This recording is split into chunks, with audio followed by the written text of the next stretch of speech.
Hello and welcome back to another episode of Diablo to D&D. My name is David, and today we're going to be going over the changelog for March 30th. I have not done a changelog in a little bit, but I've been making some changes and they've been adding up, so here we are. Couple changes for the sorceress. Ice Bolt, Firebolt, and Charge Bolt have been removed. The abilities, not the spells. And the number of cantrips the sorceress gains at level 1 has been increased by 1. This is to bring it in line with the number of cantrips that the D&D sorcerer gets. It's also just kind of bland to say that you get a cantrip at level 1. Like, I guess, but also people are smart. Well, mostly. But people are smart enough to pick cantrips that would go along with your subclass. One would hope.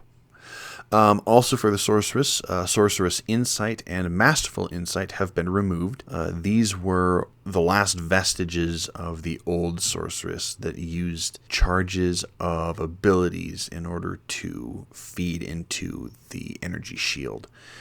So what I've done is just remove that entirely. Now, it does make me very sad because I did like the ability, but it's also, I'd like to get this more Diablo than my own creation kind of thing.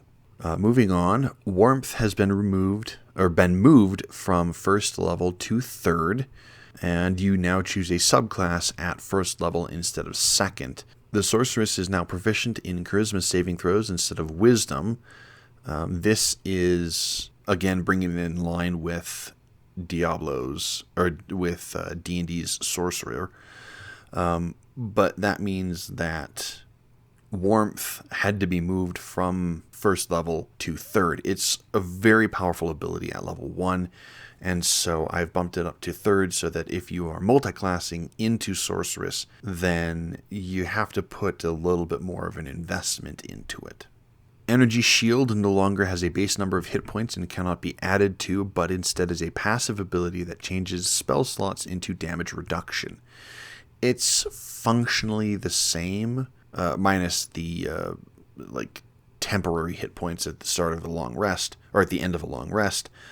But it is much more flexible, so the action economy is more streamlined now. Lastly, for the Sorceress, the Lightning option for Elemental Mastery now changes damage dice to d12s instead of adding 1d12 to lightning damage dealt to a creature. That one was already a little iffy, so I have just changed it so that it makes the spell a little bit stronger rather than adding something onto it. I've got a bunch for the systems that I've made in the past few weeks. The Health Shrines now restore hit points based on a roll of one of your hit dice 3 times, plus your Constitution modifier instead of restoring all of your hit points. This is a way to bring the power down a little bit so that it can show up in different levels of play. Mana Shrines now restore an expended spell slot with a level less than your proficiency bonus instead of all expended spell slots. See previous comment about Health Shrines. Refilling Shrines now make your next short rest 10 minutes instead of restoring all hit points and expended spell slots. This is a significant nerf so that you can bring it in the early levels. It's very much like I mentioned earlier in the Shrines video. It's like catnap. It's basically just catnap. Poison Shrines now deal 2d4 damage instead of 3d4 and then deal half as much damage on a success. Exploding Shrines now deal 2d6 damage instead of 3d4 and the DC is 14 instead of 13.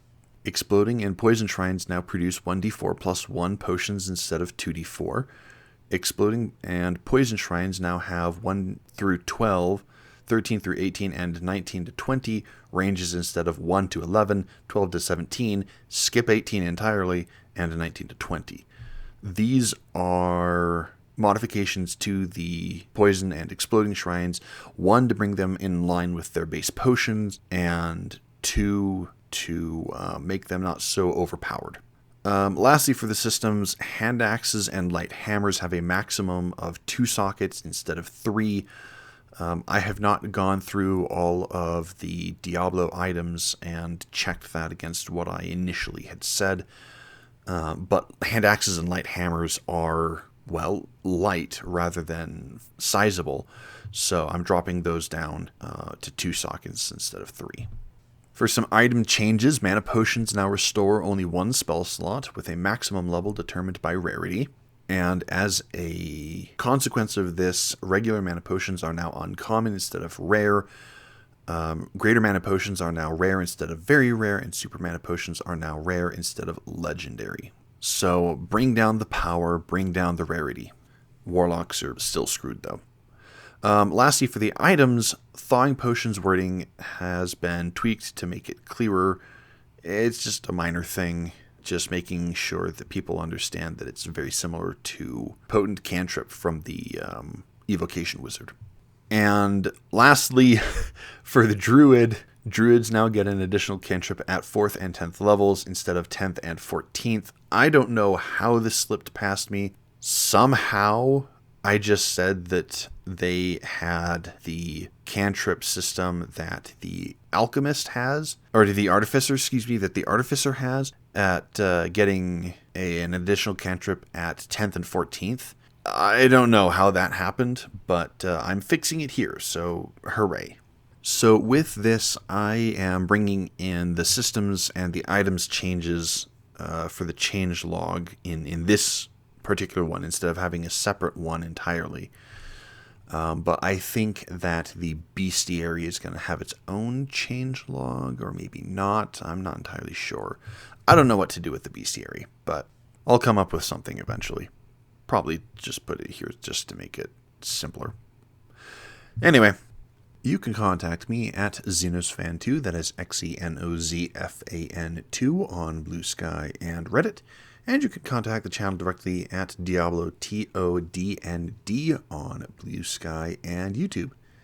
Thank you much for watching, and I will see you in the next one. Have a good whatever.